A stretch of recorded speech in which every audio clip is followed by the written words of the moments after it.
I would like to start off with the last question that MP Rosberg left us with, just to get that out of the way and to go into the other questions. Regarding Article 33 in reference, Article 33 refers to the requirements for entering higher education. So that would be HAVO, it would be to go to the HBO in the Netherlands, or VO, or HBO plus what they call tussenjaar, an extra year to enter into what they call in the Netherlands the VO, the university. What we are asking here with this change is for the legislation to recognize the GED as a degree that would allow anyone to enter the university. And so currently USM accepts those who have completed their GED. Of course, upon acceptance, each student will have to take a placement exam to see at which level they are operating in, I believe it is English, but also math and science, is it? English, math, Dutch, and computer science. English, math, Dutch, and computer science. This follows other institutions of higher education in the Caribbean region and in North America, namely in the United States and Canada, where we know that with a GED, you can enter Harvard University in the United States. We would like to have the same opportunities given to our people here in St. Martin. Going back to the question that the three honorable MPs presented, why specifically USM? Why is it not sufficient to have USM mentioned in the Memorie van Toelichting? And the answer to that one question is that having USM mentioned in the Memorie van Toelichting is important, it is nice, but we would like to have the law recognize that institution that serves the country. And not only the country, but the entire island. If we look back in history, when we were part of the country Netherlands Antilles, we know that we had one university serving the entire Netherlands Antilles. That was the UNA. University of the Netherlands Antilles. That was established by law. That was established by a national ordinance in Willemstad. And that university served the entire Netherlands Antilles. We know that shortly after Aruba pulled out of the Netherlands Antilles, that a year later they established their own university. And we would like to see similar action taken 12 years later with the development of country St. Martin. Also taking into consideration, and I forgot to mention this when I made remarks on honoring our late Dorothy Richardson, nation building. For each country to develop socio-economically, politically, culturally, it is important to have that kenniscentrum, that center of knowledge, which we recognize as the university, and in this case, in St. Martin, the University of St. Martin.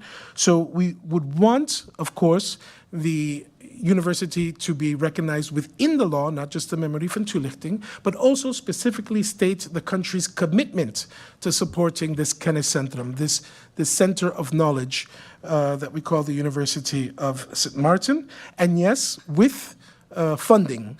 With backing, with funding. It is not because of the funding that we want it to be mentioned in there, but we would like this to be a legislative piece with energy and with commitment on behalf of the Staten van Land St. Martin, as well as the government from St. Martin. in order to serve, as our mission statement says, as the motor for social economic development on this binational community. Extent that the question remains, what is the vision? What is the ambition? Where do we go from here? And we all know that I'm only 6 months in on the job. Let me take this opportunity to thank the people of St. Martin and of USM for their very warm welcome and embrace. It is a cause I find myself very committed to, and that is taking USM to the next level. In that regard, Antonio has already indicated not only the programs that we have recently approved for delivery in the coming academic year, but one of the things we are very, very happy about is the extent to which community partners, stakeholders are reaching out to USM to offer educational services. It therefore means that evidently citizens do see USM as a thought leader, as a preferred institution of higher learning. And that is why, as we endeavor to diversify our curricular offering, both in response to what the global trends are, but more particularly and very importantly, what the labor needs of St. Martin are, alongside its own trajectory for its socioeconomic advancement. And that is why when Antonio mentioned the critical role of USM in nation building, I feel compelled to underscore that, because in a space where we are struggling to maintain or reaffirm our identity as a people, as a Caribbean people, as a people who have been swimming against the tide, and yet we've done so remarkably well. It says something about USM 35 years on, notwithstanding all that has happened, both in terms of climatic vulnerabilities and experiences, but also the competition with international and other regional institutions of higher learning as well. So what is the value proposition of USM? USM is ours. It's homegrown. It is forged, it is crafted in the image and likeness of St. Martin. And we must never lose sight of that. What does USM offer? It offers thought leadership in allowing for us to offer to citizens a product that they can relate to, that speaks immediately to the current needs, but also we can anticipate the needs of the country. What does USM offer? USM allows for us to stem the brain drain that we so bitterly complain about in this part of the world. So many of our students, when they do leave our shows, they seldom return. And that percentage of students who do not return to our shows is unsustainably high. What more, therefore, can we do to ensure that we keep our citizens at home, they stay here, plow back into the country that gave them a healthy start? And that is why we feel so committed to ensuring the ongoing innovation in our program offerings. Antonio did mention the area of creative arts, theater arts. With a country that is so dependent on hospitality, why not equip our citizens more meaningfully to contribute to the economic sustainability of the country?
For all of life's twists, turns, and defining moments, RBC is a blend for all of you.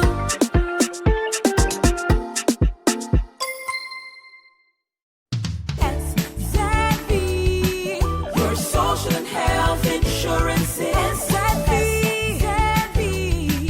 your social and health insurance. Are you SXV insured? Do you have a valid medical insurance status? SXV is cardless. Request your My SXV account today and enter the virtual office of SXV. Go to sxv.sx and sign up now. SXV, yeah, your social and health insurances.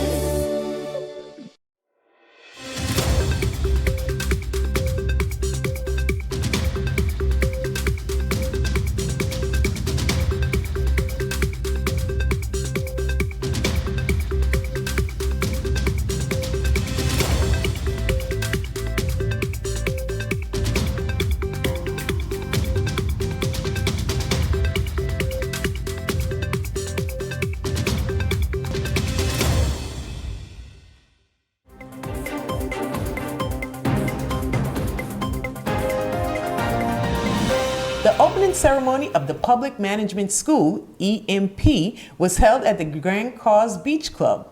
This ceremony brought together the president of the collectivité, Louis Mussington, the deputy of St. Martin St. Bart's, Franz Gums, Madame Josiane Fleming Artson, the godmother of the school, territorial elected officials Valerie Damazo, Audrey Gilles, and Rafael Sanchez. They were surrounded by the Director General of the service, Albert Hall, the Deputy Director General of Human Resources, Nabila Binrash, their collaborators, and the 17 candidates of the first promotion of the EMP. Being that the collectivité of St. Martin invested 250,000 euros for the training of each course, the EMP St. Martin is now a reality. 17 candidates have been selected for the first course sponsored by Josiane Fleming Artson, whose journey in education and professional leadership is one of the most accomplished in St. Martin. Well, you know, the word says it, huh? The godmother of the project acts like a godmother for a child. A child is born today, and I'm the godmother, so I take encouraging this child to grow and making sure that I attend certain functions. And but the real work is not done by the godmother. The real work is done by the committee. And encourage leaders, because that's my qualification. Yes, because you were, I believe, the dean of the university. No, I was the president. The president of the Yes, the university. University of St. Martin for 11 years. And I studied management and leadership. So this is right up your... This is up my stream. And right now I'm teaching a class at the University in Management and Leadership. And it's quite an interesting subject, because there's a big difference between managers and leaders. You know, they're not the same, although a lot of people think it's the same, but a leader is a change agent. Like Mr. Mussington took the initiative, that's a leader. The committee is going to execute that idea. So they're managing the vision. So they now gone over to the mission. You see? So this is just big, something really big for the country, because I think it's the first time that we're trying to take leaders a step higher and make sure that they have the right tools to be able to manage properly, because so often we have really good workers and we think they can manage. But it's like we put good teachers to be principals. That doesn't work.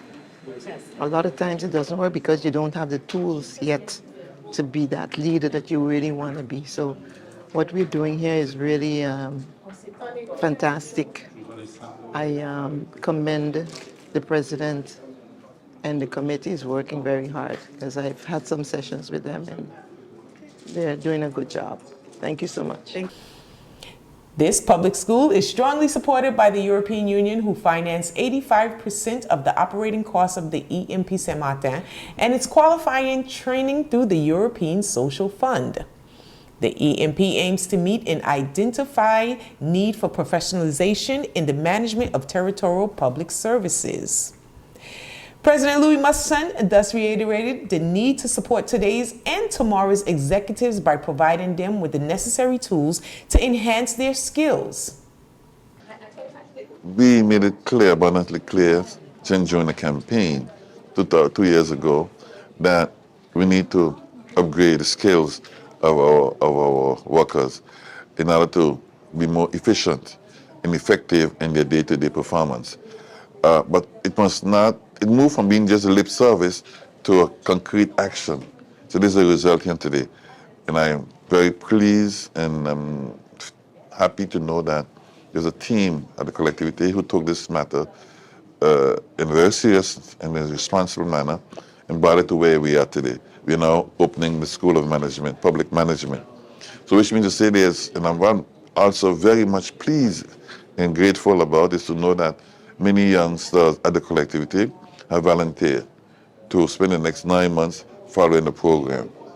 Like I said, it's an upscale program. It's very diverse, and it's very, let's say it was cut to cater to a specific audience, collectivity workers. This is one of the specificities of this program. It's not a program that you took from France and you just impose it on St. Martin. So there were some particular situations, adjustments made to the reality, the economic, social, and cultural reality of the land. And to me, that's exceptional. I'm proud of it because within the next 10 months, we would have workers with more skills and more ability to intervene and to really deliver on their commitment. The fact that they chose to be part of this program is a clear indication that they accepted the fact that we need to do more, but in a more responsible, a more dynamic manner. So for all these reasons, I'm so happy to know that it is, we are getting there. So the next 5 years from now, I'm sure that every worker of the collectivity will be at that level where he's going to deliver more efficiently, but with a strong sense of enthusiasm. Today, some come to work because they got to work, and because they need a job, they need to be paid. I want that to change in the sense that they come into work because you want to achieve something, you want to do something for your country, St. Martin. And that is spirit that we want to instill in our young minds who are now volunteering to be part of this program. This is the first step. There will be a second step in November, December of this year, and on we go. Right now, there's a bid out for any institutions in Paris or Canada, wherever, to assume the management of this school. Okay, I'm getting good response. I'm hearing that some important schools in Paris showing interest. So it's a step. We're working in the right direction, and I'm very pleased to say that. And, congratulations to all those who give of their time, their effort to make it happen. Congratulations also to the men and women of the collectivity who have postulated to be part of this whole operation. So it could only be a success in the interest of St. Martin and its people.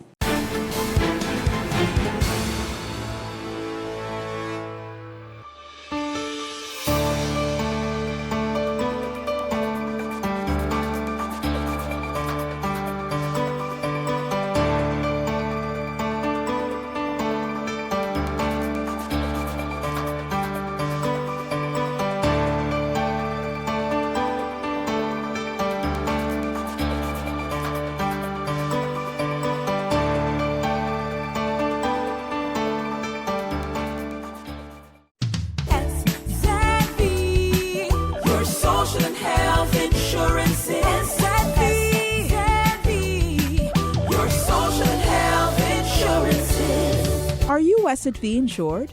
Do you have a valid medical insurance status? SXV is cardless. Request your My SXV account today and enter the virtual office of SXV. Go to sxv.sx and sign up now. Your social and health insurance.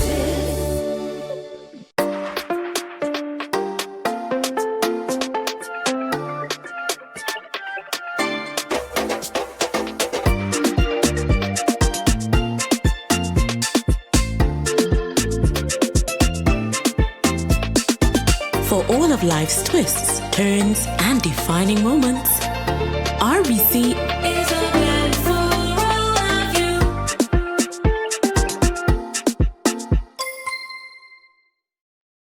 St. Martin, listen up. The Civil Registry Department has taken 7 services online. That's right, you can now request a family tree, local address change, migration deregistration, a registration form, request for existing certificates, transfer your driver's license, and a driver's license declaration, all online. Go to services.stmartingov.org/civil registry and easily complete a request form for the service that you need. You can also pay for the services online using a major credit card or debit card and receive certain final products digitally as well. No traffic jams, no waiting in lines. And if you're on island or off, you now have full digital access to 7 civil registry services at services.stmartingov.org/civil registry. That's services.stmartingov.org/civil registry. For more information, call 542-0652. Now go online and request your service form today.